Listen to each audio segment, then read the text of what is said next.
and data collection. Again, just remember, we're looking for you all to act as our guides today as we create solutions for childcare issues here in Connecticut. So we ask that all of your comments be solution-based.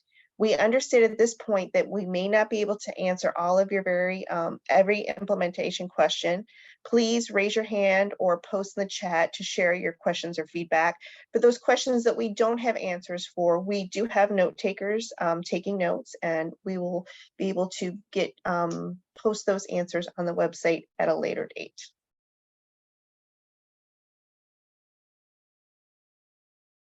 Dhwani, you want to say hi while we wait for Abigail? Hi, everyone. My name is Dhwani Pandya, and I am the IT director for the Office of Early Childhood. I have met some of our friends over here, so it's a pleasure to see everyone here and to be a co-facilitator of this session with Jill. Thank you for joining this session. Okay, can we go to the next slide, please, so we can start the discussion? So we went over the funding recommendations, and we went over the data recommendations.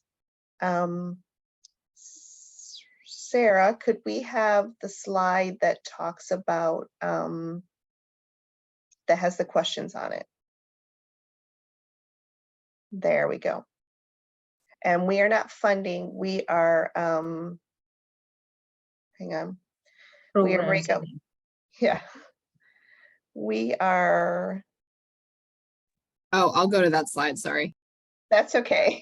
We could talk about funding, but it's a whole other breakout room, and everyone here signed up for systems. Okay, here we go. Oh.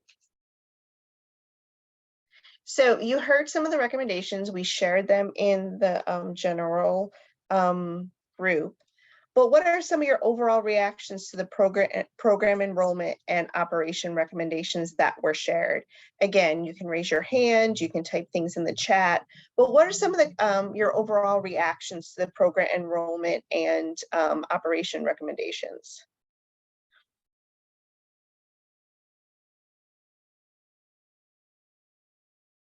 So can we have the system slide? The program enrollment slide, they're asking in the chat. One more.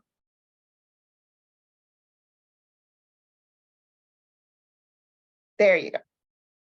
So we'll start with program enrollment. What is your general reaction to this and some feedback?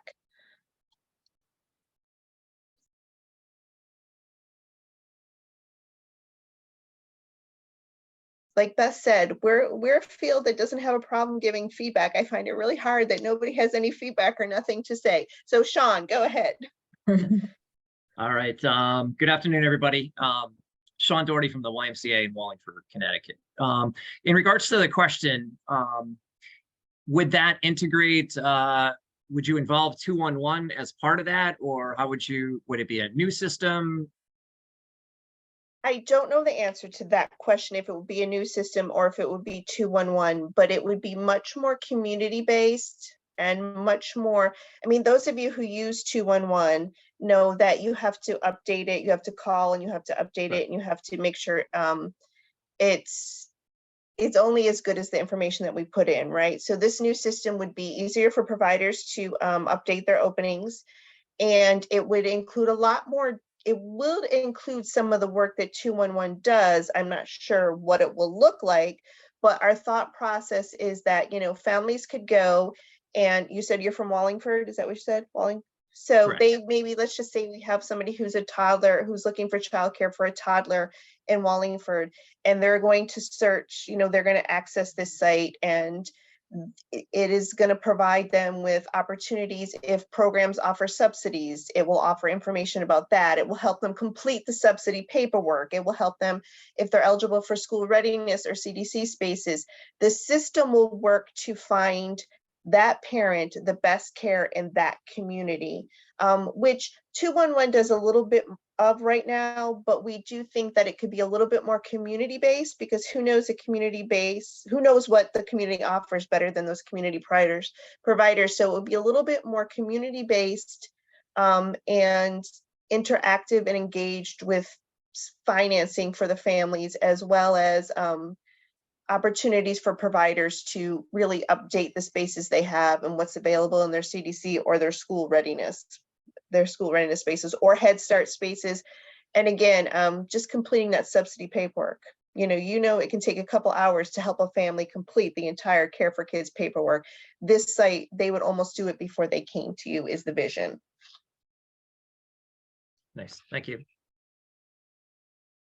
Curious what support you would have for the smaller providers who might not be as familiar with updating websites and what, and kind of staying on top of this in terms of their availability and things like that.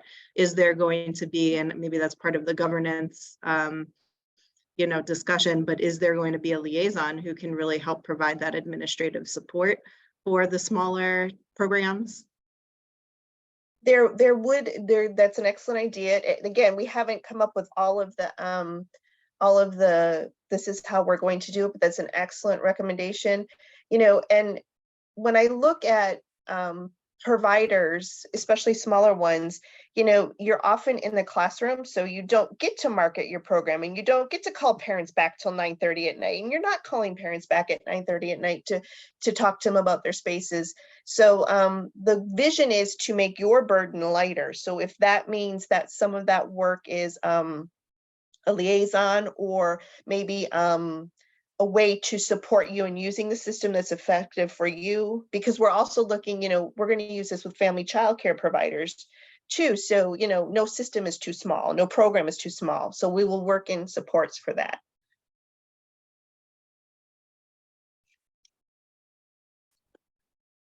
Yeah, Jill, we have a couple of questions in the chat also. Would Connecticut families also find out about Head Start through this central location?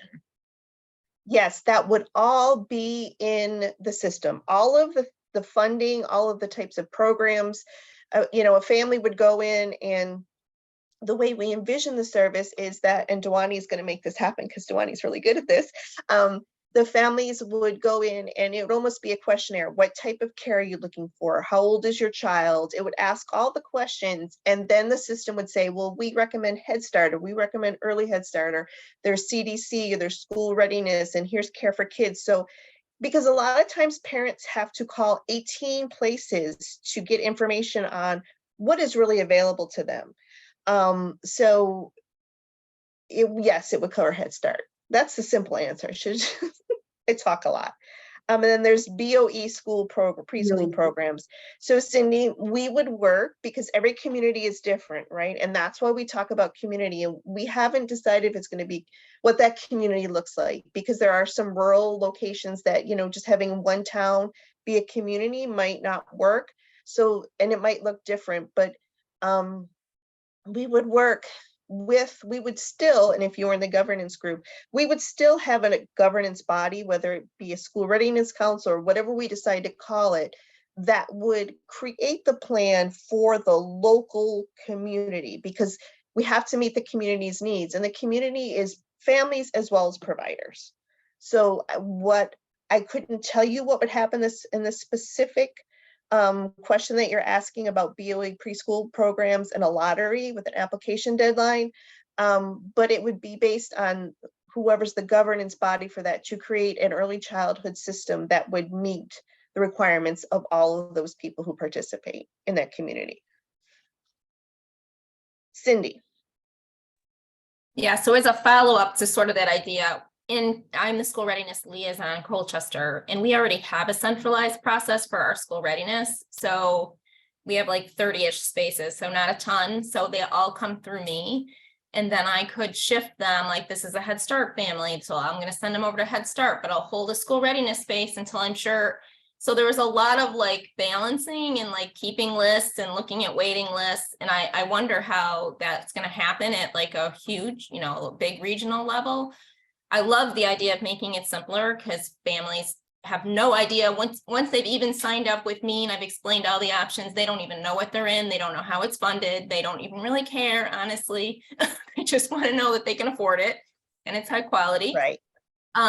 So like, I think eliminating the back end of whether it sounds like you're going to get rid of the school readiness, CDC, all that anyway, and it's all going to become one thing. But like, if it does stick around, I don't think families care particularly what it's called. So that just confuses the issue, I think, for them. Yep. But I do worry about the deadlines. And so for, if I don't get in a subsidized space, did I miss a deadline for something else that it was in my community that I didn't know about? Like our district deadline is January 31st. Most people don't even start thinking about preschool when they're for their 2-year-olds yet. They haven't even gotten so anyway, so that's just my thought is about like how we can make sure that coordination piece stays in place.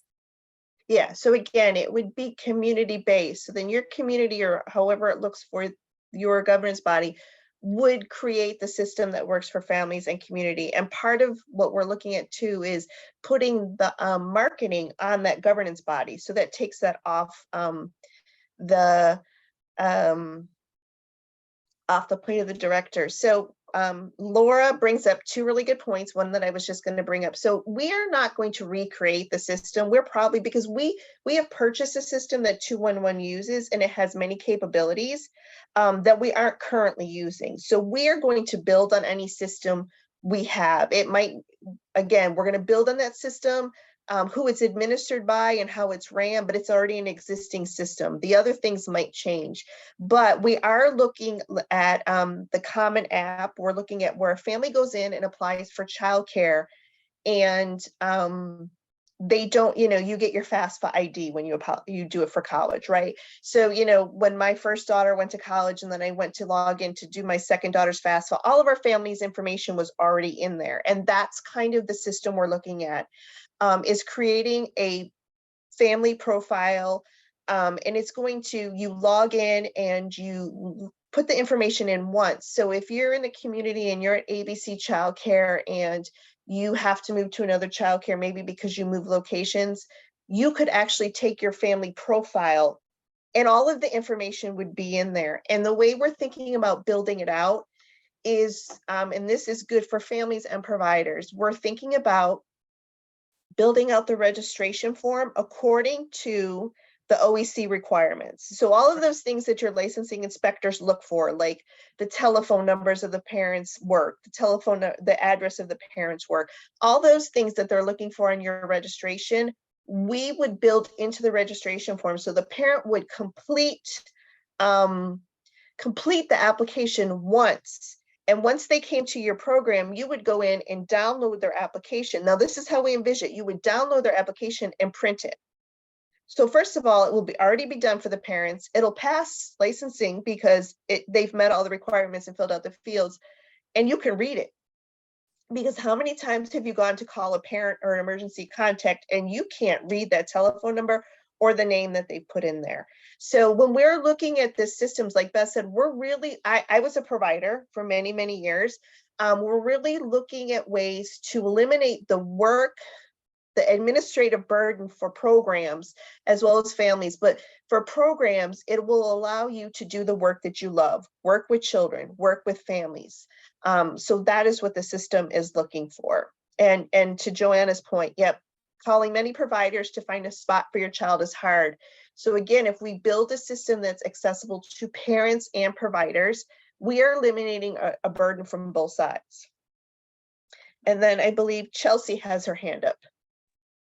Hi, yes, thanks so much. I have a question around accessibility. I know you kind of just mentioned it being accessible for parents and providers. So my next question is for families that do not have the technology. So, all the families we serve, some don't have smartphones, some don't have internet access, some don't have laptops or computers in their home. Is there going to be a central place where they can access this system? So maybe through their a provider that they're interested in working with, will they have, maybe a computer or a tablet available for families to complete the application, or maybe the local libraries where they are, or, community-based organizations? Has that been a thought process about how to assist That those has families? definitely been a thought process, especially in equity and access. So again, it will look different in every community where that access point would be. The libraries is an excellent place to put it. Are there already operating family or early childhood organizations, like somebody just mentioned, the early childhood collaboratives? What is already existing in the community that can be used? So we will, again, it goes back to the community. So what will work for one community, maybe the library is the way, or maybe, it's an early childhood organization in a community.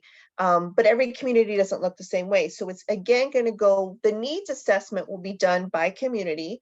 And then we will then ask the governing body in that community to come up with a early childhood plan that, meets many things like equity and access, and all of the things that we're talking about, so that it will look different in every community. But there will be something where a parent could go in and get support. It just will look different in any community.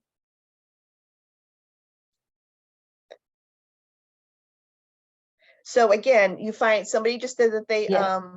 said that they find printing a paper application is a barrier. So if they type it in, then the center will print it out. And I know even for us, like I know the program that I worked for, the YW, and we would help families with their school readiness paperwork. And a lot of them couldn't print their pay stubs or the things they needed from home. But this system would allow that to be uploaded, just like the parent portal does for Care for Kids Now. So again, we're addressing barriers, and we're looking at making it accessible to families. So somebody just said phone access will be important. So those are the things that we're really looking at, because we know all families don't have a printer to print the application to turn into you. So community. Not residency based. So I'm not sure what you're asking me, Laura.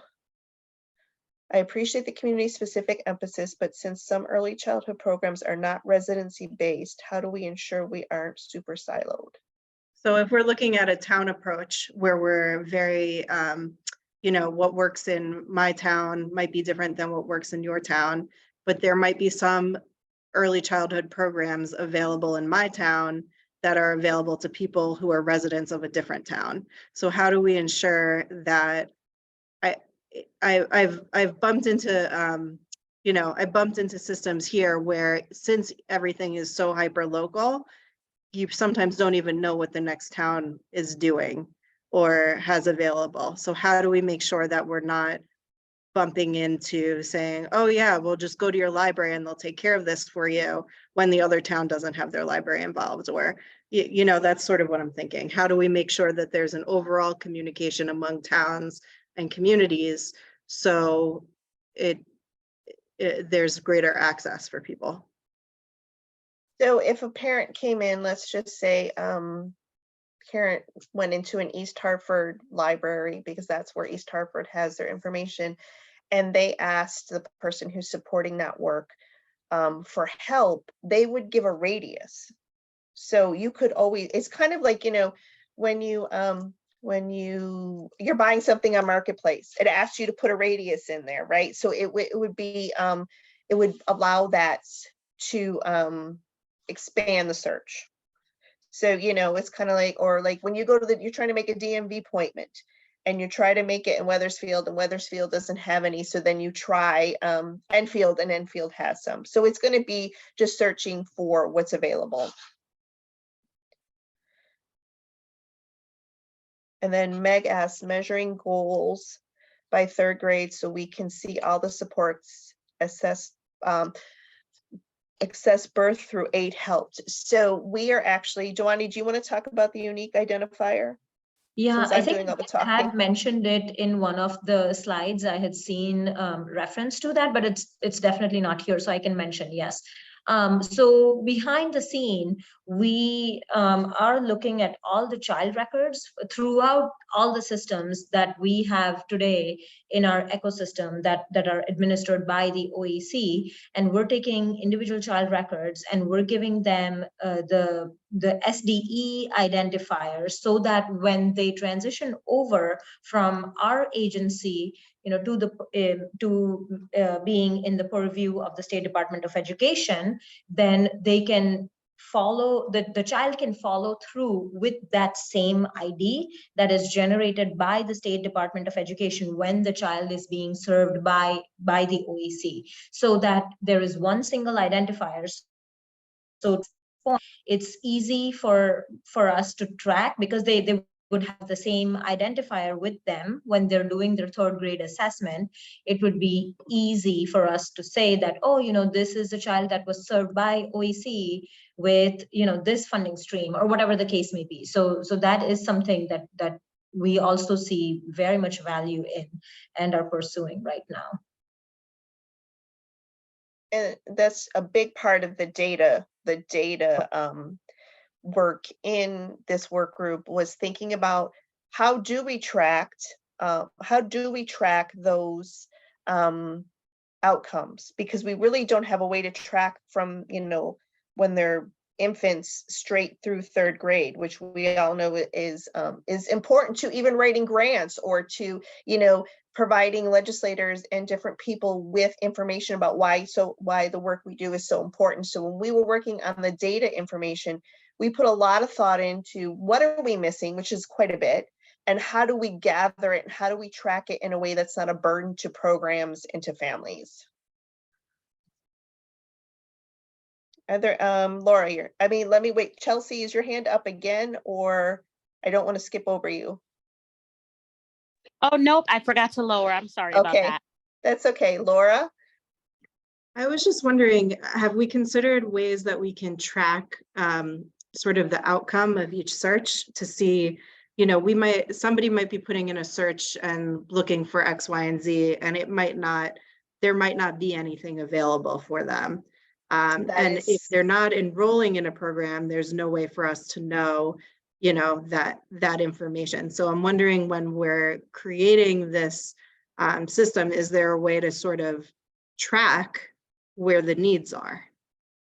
That is a part of the vision of the system, because, when we were working through, even in the funding and cost group, and we did another study with Mackenzie last fall, measuring unmet need is hard if the people never access care, because we never hear about it. So it's been a very elusive thing. So that is one of the things that when we're looking at creating the search engine that families will be using, it will track. So for example, if we have a family who's in, and I'm just throwing towns out here because that's what I'm doing, in Manchester, who needs third shift work for a toddler, we don't ever know that parent needs care unless, we don't know the true accuracy of the needs. So the vision is to build the system to track the needs, so that will then inform the unmet needs for that community.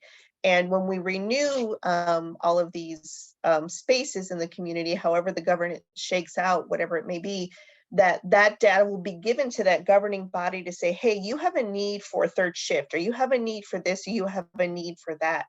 And we're also hopefully looking at a way we can post it on the website, because, as a director, if I had all of my preschool rooms, I didn't have a preschool waiting list, but I knew that I had a toddler waiting list. As a business person, I can make a decision to say, let me go see what the unmet need is in my community. I know I have a wait list, but let me really do some research. And if I find that toddler need is really a need in my community, I can pivot and make those preschool room, toddler rooms, increase my bottom line, and meet the need of my community. Thank you. I think it's also, so I guess part of that is building in a little bit of a needs assessment. So not just who's your kid and what are you looking for, but are you currently working? Would childcare allow you to go back to work? Because even from an employer standpoint, I always hear from colleagues, we're having a hard time hiring. Nobody, quote unquote, wants to work anymore, which bugs me, but you know, the idea behind maybe a lot of people would work if they had childcare, but again, there's no way to quantify that unless we're asking the questions. And I agree. And, you know, we do surveys, but, you know, how many children are in Connecticut and how many responses do we get? It's not always like a definite science, but this system could get us closer. Dhwani, there's a question in the chat. I don't know if you see it about, could the identifier be attached to the child when they first inquire? Then you could see when they get enrolled or not. Yeah, you know, this has to be done in association with the State Department of Education. So we will take this recommendation back. I can see that this could work, but we have to okay it by our other partners and make sure that this would work for them as well. Jill, we have about 6 or 7 minutes left. Do you want to go to the data and outcomes draft Yep, recommendation? I was just going to say that. Okay. If we could go to the, we'll go to the data and outcome slide, and I will ask the question. So again, here's our data and outcome slide and our recommendations. Remember, these are only recommendations, and we're looking for your thoughts and your feedback and solutions.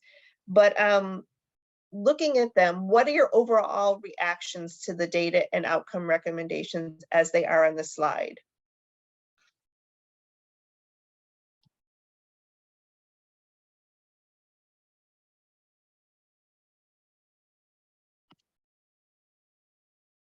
Again, I know we're not quiet people.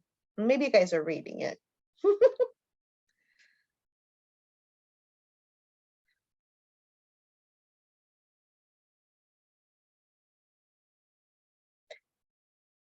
Dhwani, what people are thinking, maybe do you want to talk about one of the recommendations that we haven't really already covered and how you see it impacting some of the questions maybe that were previously asked?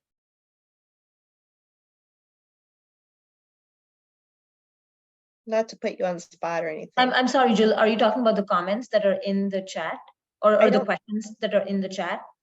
Because I was just looking at the question over there, and okay. and thinking to myself that, yeah, Jan, I see your question about the system needs to be dynamic and timely, and which would require, I agree with you that it would require providers to update their enrollment on a regular basis. And we have sort of, you know, put this as a requirement for the state funded slots today in the ECE system. The ECE reporter requires the providers to go in there and update their monthly enrollment data for the children that they serve. So that would be, you know, a continuing theme that we would need to know about the enrollment on a regular basis. Well, Dhwani's reading the next one. I just want to note that when McKinsey and SVP did a study in the fall, they found that not filling spaces in a timely manner really impacted the bottom line quite a bit. So if programs are staying on top of their spaces and updating a system instead of having to call parents back and do all those things, it will help increase their income and fill their spaces, but take some of that work burden off of them of making their those telephone calls. Yeah, and just to add on to what Jill was saying, we have in our licensing system, we have the slots that the program is licensed for. We have their capacity under 3 that they're licensed for. So we have the licensing information. And if we have the enrollment information from the providers on a monthly basis, then we really have everything that the families need to know when they are applying for, you know, a particular month or, you know, whatever the case may be. So it's easy for us to connect the dots behind the scene to say, you know, exactly how many slots are available at each program, at each location. And then, like Jill was saying, the radius sort of a search would be really helpful in identifying exactly where the parents have the need to put their children in. And so with all of that information in our data systems, it's very easy for us to bring this single data system in front of the families. there's a question about how will it translate to funding? So again, this is almost a behind the scenes needs assessment. And you know that we can use that information to really think strategically about any funding opportunities that come our way to support communities. The other question is, how do you get programs that don't have state funded spaces to participate, keeping their spaces updated? So one of the thoughts we had was, and again, this is just an idea, we have all these systems. So one of the system we're talking about here is the enrollment system, but there's also assessment systems. There's using the business support systems that are currently offered through WBDC, the Women's Business Development Council. And we're looking at ways that we could incentivize providers who use these systems. So even if you're not a state funded program and you choose to use the system, the data system, we would look at incentivizing the use of the system. That way, again, you get something out of it, you're filling your spaces and we're getting data. So it's a win-win. Would you be able to? Sparkler is definitely, Cindy, I hear your point about Sparkler, and I know OEC has been a big promoter, and I'm glad to see that you are promoting it in your community as well. So it is definitely a development platform that we would also encourage you using. And to Jill and Beth's earlier point, we are using our existing data systems, and we want to use our existing systems as much as possible instead of creating brand new systems, which would be yet another technical debt that needs to be furthered. So we are looking at existing systems and want to keep as much as possible. And then I just want to answer the assessment. The goal in, I don't know if it's in one of our subgroups within this group, is to choose one assessment. We haven't even decided what that assessment would be. There's many of them. There's CT dots, there's High Point, there's teaching strategies. And one of the recommendations is encouraging or choosing one and then incentivizing the use of that system. Yeah, I completely agree with Laura's point about making the existing data systems talk to one another. And one of the recommendations that you will see, on this slide, even there is a Provider 360 portal reference, which is a new system that we are developing, which will be, a central location for the providers. And that is like a standalone system that will have information from all of our data systems put together. We're still working on, finalizing some last things, but the Provider 360 portal will be a central location for the providers across all of our individual data systems today. I want to address Meg, based families through childcare based on relationships, and that's one of the reasons why we want to work towards a community-based early childhood system, because who knows your community better than the people who live in your community? So if we use, and then I saw, we have libraries, parent ambassadors, pediatricians, the local childhood collaboratives. There are strengths that communities have, and we're not looking to make every community look the same.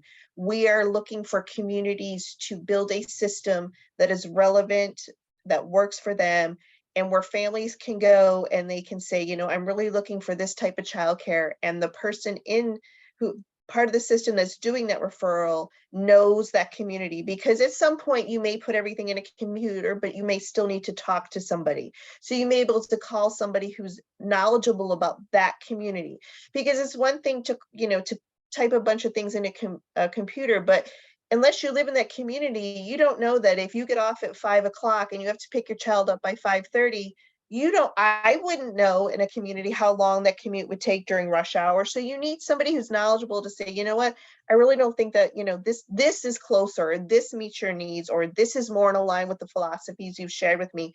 So don't think that it will only be a computer-based data system. It will also be a relationship building system, because again, we want to focus and we want to build on the strengths that our communities already have.